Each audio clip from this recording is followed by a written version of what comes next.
तो किसी की कोई चिंता करता है क्या? तो जिसको अपना मानते हैं वही प्रियस्तम रोत्स्यति, जिसको अपना मानोगे वही तुम्हें रुलाएगा। तो ये क्या बुद्धिमानी हुई भाई, अपना मानना, ये तो बेईमानी। तो अपने कौन है? सच्चे सखा है हरि ही हमारे, सच्चा मित्र जन्म का साथी, ईश्वर सर्वाधार, राधे श्याम शरण हो उसकी, तब हो बेड़ा पार, दुखी का वही ठिकाना है।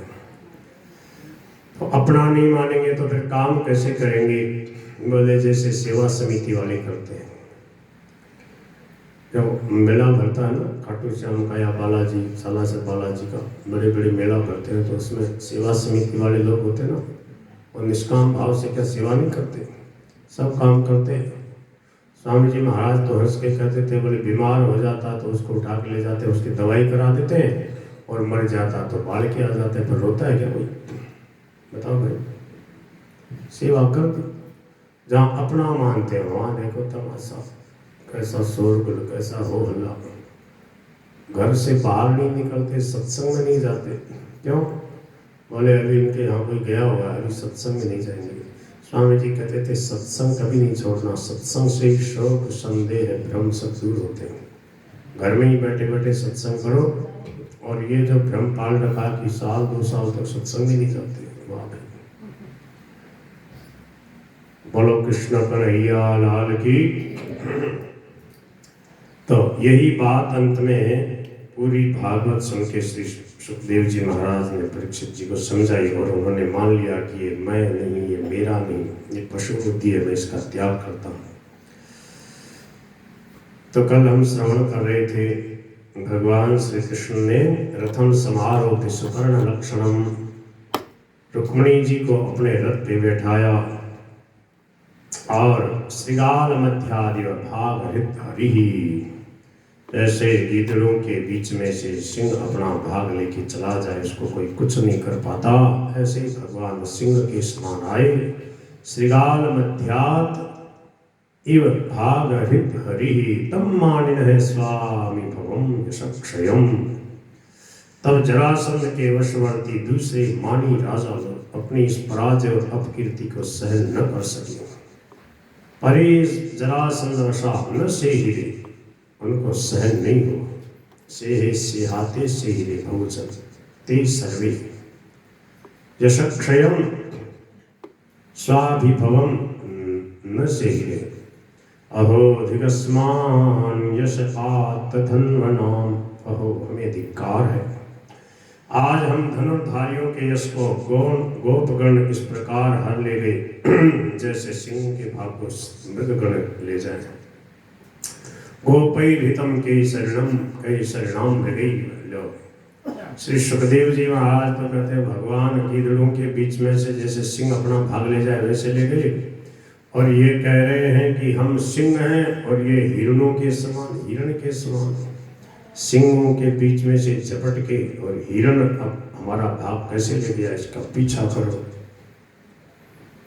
जो अभिमानी व्यक्ति होता है वो अपने से श्रेष्ठ किसी को नहीं समझता, किसी दूसरे की उसके सामने गुणावली की गाथा करो तो उसका मुंह सूझने लगेगा, और वो कहेगा कि नहीं उसमें ये कमी है वो कमी है, हमारे जैसा कौन है। ये है आसुरी संपत्ति का लक्षण।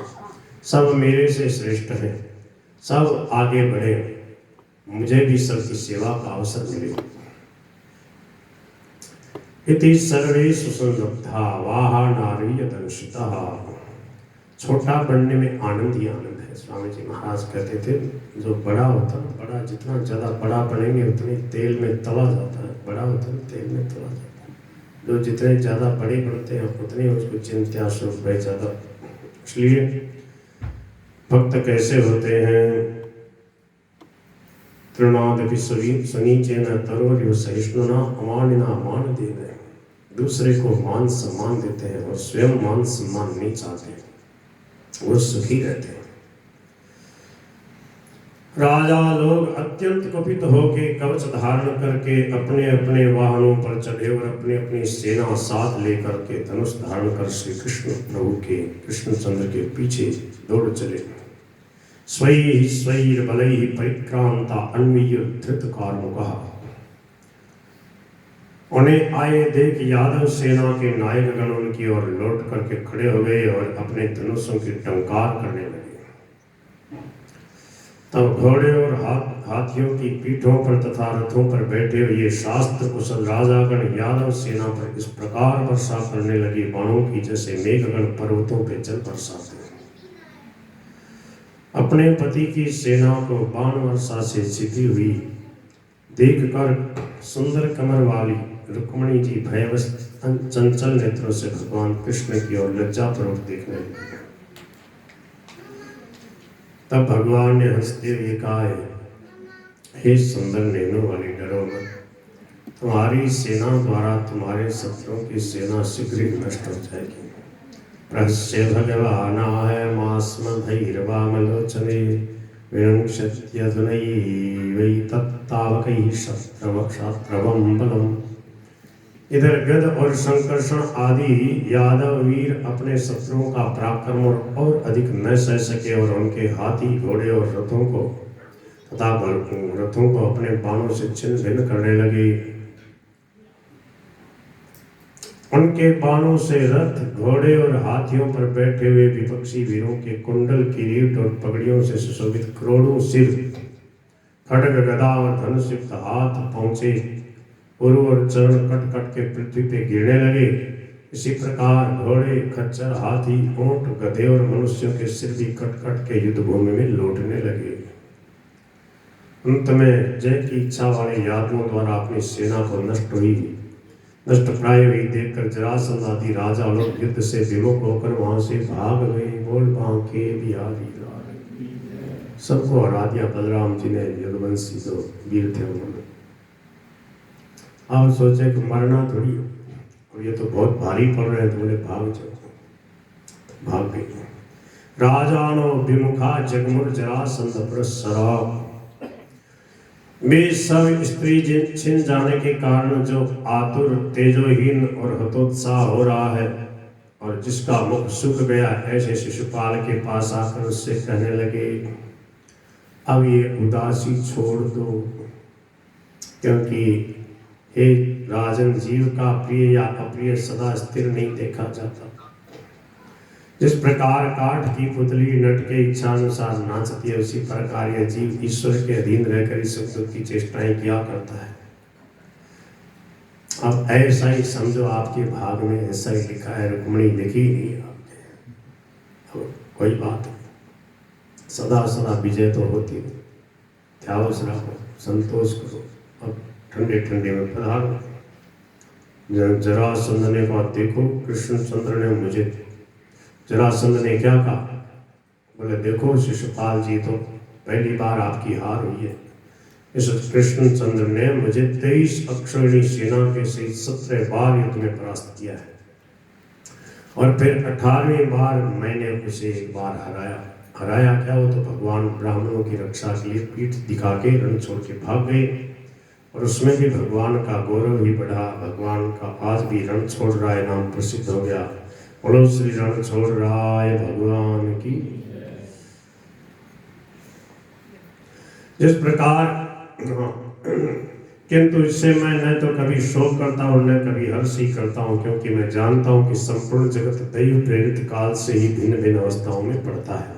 देखो ये इनको ज्ञान है, जरासंध को भी ये ज्ञान है। बोले मैं सुखी दुखी नहीं होता हूँ, क्योंकि हर समय विजय ही हो ऐसा जरूरी नहीं। इस समय भी हम वीर युद्धकों के भी युद्धपतिगण कृष्ण से सुरक्षित यादवों की थोड़ी सी सेना से परास्त हो गए। इस बार हमारे शत्रुओं की ही जीत हुई, क्योंकि समय उन्हीं के अनुकूल था। जिस समय वह हमारे अनुकूल होगा तब हम उन्हें जीत लेंगे। मित्रों के इस प्रकार समझाने से चेदीराज शिशुपाल अनुचरों सहित अपनी राजधानी को लौट गया तथा उसके साथी राजाओं में से जो मरने से बचे थे वे भी अपने अपने नगरों को चले गए। बोलो श्री द्वारकाधीश भगवान की। किंतु कृष्णद्रोही महाबली रुक्मी, जो रुक्मिणी का बड़ा भाई था, वह अपनी बहन का राक्षस विवाह की विधि से हरण किया जाना सहन न कर सका। ये राक्षस विधि है, हरण करके ले जाना और विवाह करना। रुक्मिणी जी ने कहा था, माम राक्षसेन विधिना, मेरे को राक्षस विधि से आकर के तुम हरण करके ले जाओ, ये ऐसे नहीं मानने वाले, मेरा भाई ऐसा दुष्ट है, मानेगा ही नहीं, इसलिए मेरे को हरण करके ले जाओ।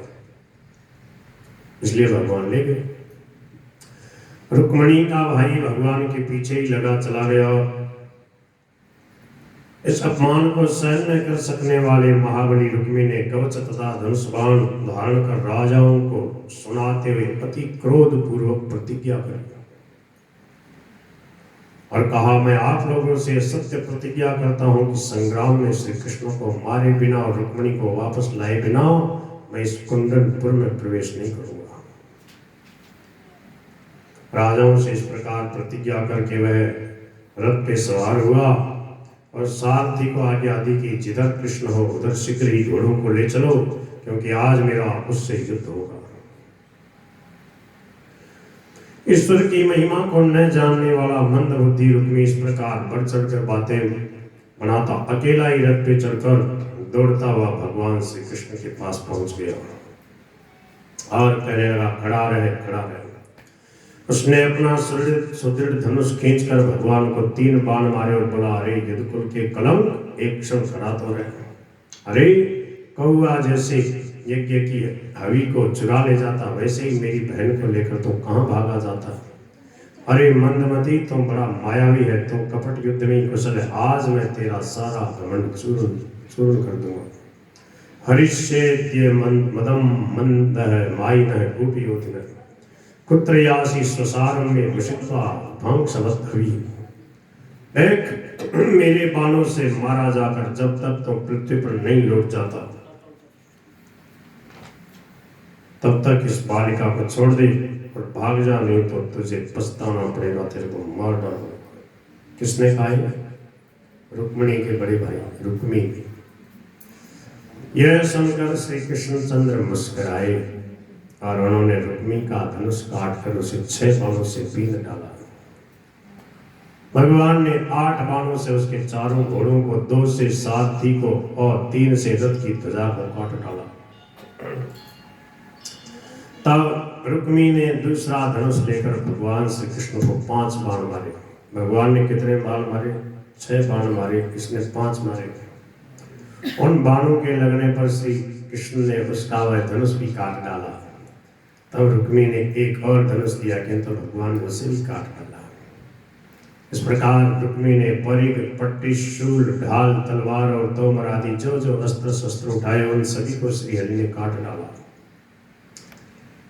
ततोरथादवप्लुत्य खड्गपाणिर्जिघांसया, अंत में श्याम सुंदर श्री कृष्ण को मारने की इच्छा से वह हाथ में तलवार लेकर रथ से कूद पड़ा और जैसे पतंगा अग्नि की ओर दौड़ता, वैसे अति क्रोधित हो श्री कृष्णचंद्र की ओर लपका।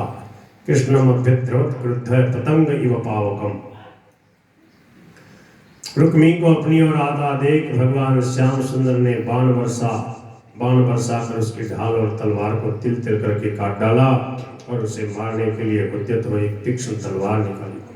ढाल तलवार लेकर आया, भगवान ने उस दोनों को काट गिराया और भगवान ने तीखी तलवार निकाली। अपने भाई के वध की तैयारी देख रुक्मिणी जी भय से व्याकुल हो गई और उन परम साध्वी ने पति के चरणों में गिरकर गिड़गिड़ाते हुए कहा, हे योगेश्वर, हे अप्रमेयात्मन, हे परमात्मन, हे देव देव, हे जगतपते, हे कल्याण स्वरूप, हे महापाप, ये मेरा भाई है, इसे मारना आपको उचित नहीं है। योगेश्वर प्रमेयात्मन देव देव जगतपते, हंतुम नारहसि कल्याण भ्रातरम मे महाभुज। इसका मतलब रुक्मिणी जी भगवान को तत्व से जानते हैं कि ये जगतपति है, देवों के देव हैं, ये अप्रमेय स्वरूप है, ये योगेश्वर है। हंतुम नारहसि कल्याण, हे कल्याण स्वरूप, मे भ्रातरम हंतुम भवान तम न अर्हसि, आपको ऐसा योग्य नहीं, उचित नहीं। श्री सुखदेव भगवान कहते हैं, रुक्मिणी का शरीर भय से कांप रहा था, शोक से उनका मुख सूख गया था और गला रुंध गया था तथा आत्मतावत सुवर्ण की मालाएं गले से गिर गई थी। सोने की जो मालाएं पहनी हुई थी भगवान के चरणों में ऐसे नीचे लौट करके चरण पकड़ लिए, बोले प्रभु मेरे भाई को मारो मत। तो वो मालाएं जो थी सोने की वो नीचे गिरी। जब उन्होंने ऐसी दशा में चरण पकड़कर प्रार्थना की तो करुणामय श्री हरि रुक्मी का वध करने से निवृत्त हो गए और उस कुकर्मी को दुपट्टे से बांध उसके दाढ़ी, मूंछ और केश जहां तहां से काट कर उसे कुरूप बना दिया। इसी बीच में यादव वीरों ने हाथी जैसे कमल वन को रौंद डालते हैं वैसे ही उस अद्भुत शत्रु सेना को कुचल डाला। तदनंतर वे भगवान कृष्ण के पास आए तो उन्होंने रुक्मी को जैसे पहले कहा है हतप्राय अर्थात अधमरी अवस्था में देखा। उसे ऐसी अवस्था में देख भगवान शंकर जी को, बलराम जी को बड़ी दया आई और उन्होंने उसका बंधन खोलकर उसे छोड़ दिया और श्याम सुंदर श्री कृष्ण से कहा, हरे कृष्ण तुमने ये अच्छा नहीं किया, हमारे लिए ये बड़ी निंदा की बात है, अपने संबंधी के दाढ़ी मूंछ मोड़कर उसे कुरूप कर देना इसका वध करने के समान ही तो है। फिर रुक्मिणी से बोले, देख देवी साध्वी, भाई को कुरूप बनाने का विचार कर तुम हम पर दोषारोपण न करना, क्योंकि पुरुष को सुख दुख देने वाला और कोई नहीं है, वह अपने ही किए का फल भोगता है।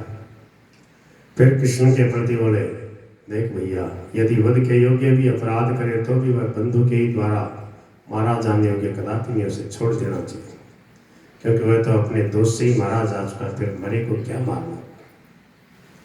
फिर रुक्मिणी से बोले, प्रजापति ब्रह्मा ने क्षत्रियों का धर्म ही ऐसा नियत कर दिया है कि जिससे भाई भी भाई को मार डालता है, इसलिए यह धर्म क्षत्रिय धर्म अत्यंत घोर है, इसलिए कुछ ज्यादा विचार मत करना।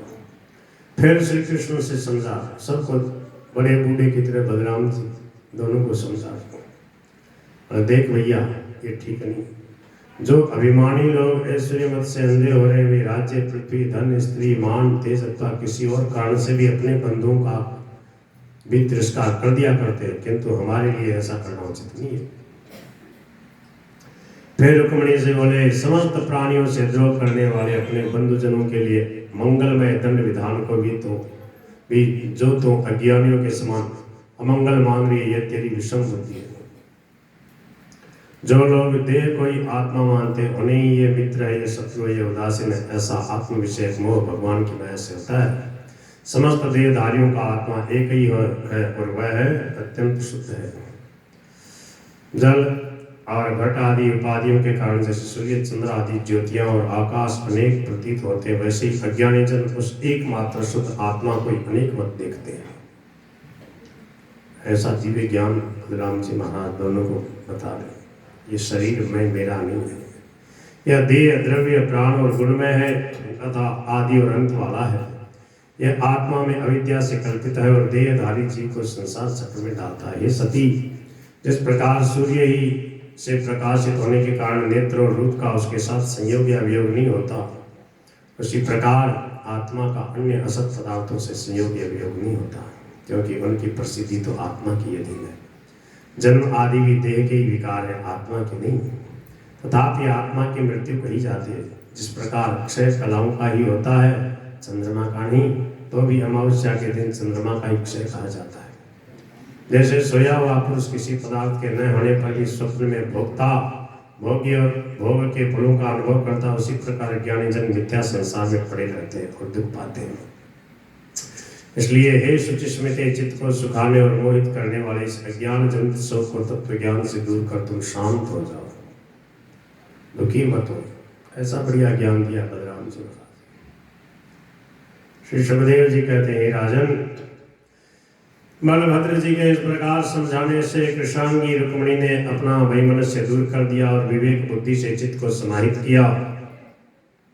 जिसकी सेना और तेज नष्ट हो गए हैं तथा जिसके केवल प्राण रह गए हैं, उस रुक्मी ने अपने शत्रुओं के हाथ से छुटकर कृष्ण द्वारा अपने विरुद्ध किए जाने का स्मरण करते हुए वहां ही अपने रहने के लिए भोजकट नामक एक बहुत बड़ा नगर बसाया। वापस कुंडिनपुर में नहीं गया, प्रतिज्ञा करके आया था, क्योंकि वह ऐसी प्रतिज्ञा करके आया था कि बिना कृष्ण को मारे अपनी छोटी बहन को वापस लाए मैं कुंडिनपुर में प्रवेश नहीं करूंगा।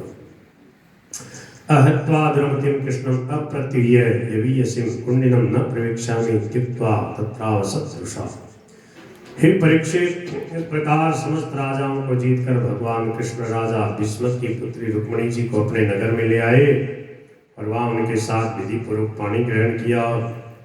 हे राजन, उस समय यदु